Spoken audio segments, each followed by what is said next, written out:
नमस्कार, मैं हूं अमीश देवगन।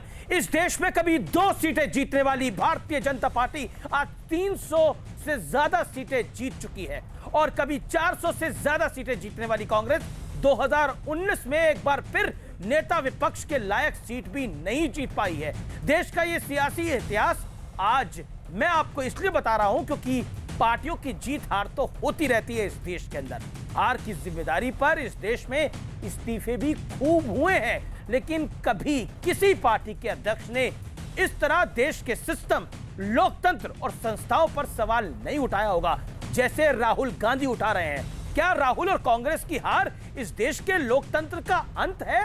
क्या राहुल भूल गए कि इसी देश के लोकतांत्रिक सिस्टम में वो खुद वायनाड से चुनाव जीते हैं और उनकी माता सोनिया गांधी रायबरेली से जीती है? इसी देश के सिस्टम ने कांग्रेस को मध्य प्रदेश, राजस्थान और छत्तीसगढ़ का चुनाव जितवाया है, लेकिन राहुल ने आज कांग्रेस अध्यक्ष के पद से औपचारिक तौर पर इस्तीफा देते हुए देश पर ही सवाल खड़े कर दिए, आप पर सवाल खड़े कर दिए। आज इसी पर होगी देश की सबसे बड़ी बहस। राहुल से ना हो पाएगा तो देश पर सवाल उठाया।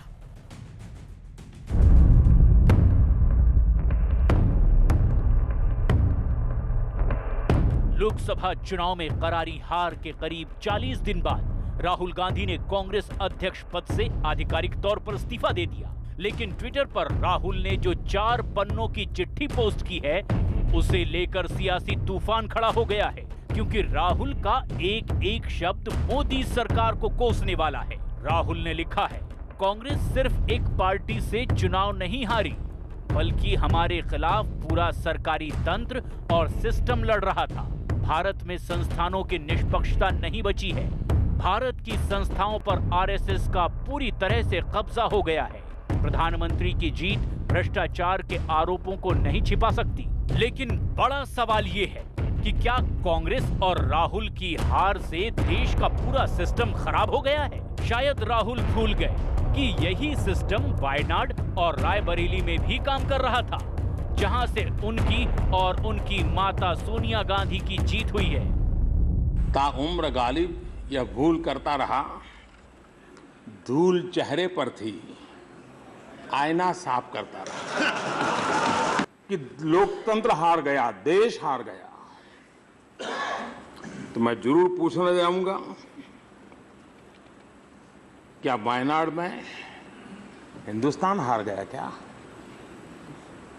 क्या रायबरेली में हिंदुस्तान हार गया? क्या यानी कांग्रेस हारी तो देश हार गया? सीट भी गई, अध्यक्ष भी गई, अब क्या किया जाएगा?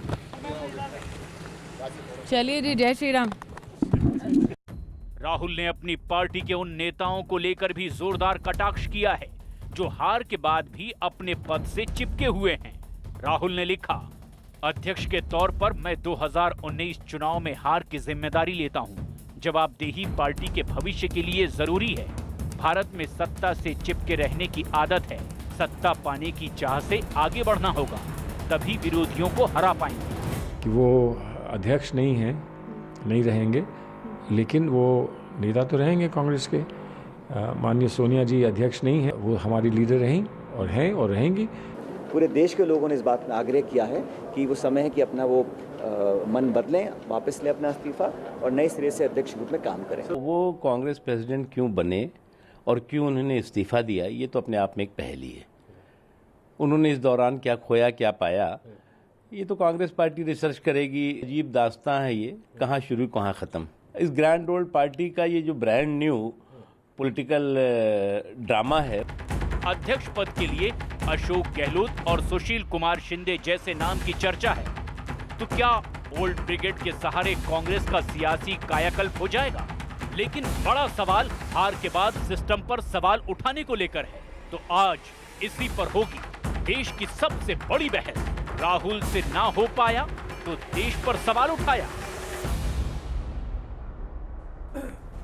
और अब विश्लेषण सुनिए, लोकतंत्र पर राहुल के वार का विश्लेषण। किसी पार्टी की हार से देश का सिस्टम नहीं हार जाता। लोकतांत्रिक मूल्य भारत के लोकतंत्र की परम बुनियाद है। इस देश के सिस्टम से 3 राज्यों में कांग्रेस हाल ही में चुनाव जीती, हारी तो सवाल खड़े कर रही है। राहुल को देश से प्यार तो जनादेश मानने से क्यों कर रहे हैं इनकार? अपने नेताओं को सत्ता प्रेम पर भी राहुल का सवाल है। राहुल कह रहे हैं कि लोग कुर्सी से चिपके रहना चाहते हैं। इशारा अशोक गहलोत, सचिन पायलट, कमलनाथ की तरफ है और क्या भूपेश बघेल की भी तरफ है, ये सोचने वाली बात होगी। लेकिन इसके अलावा उन नेताओं की तरफ भी है जो पदों से चिपके रहे हैं।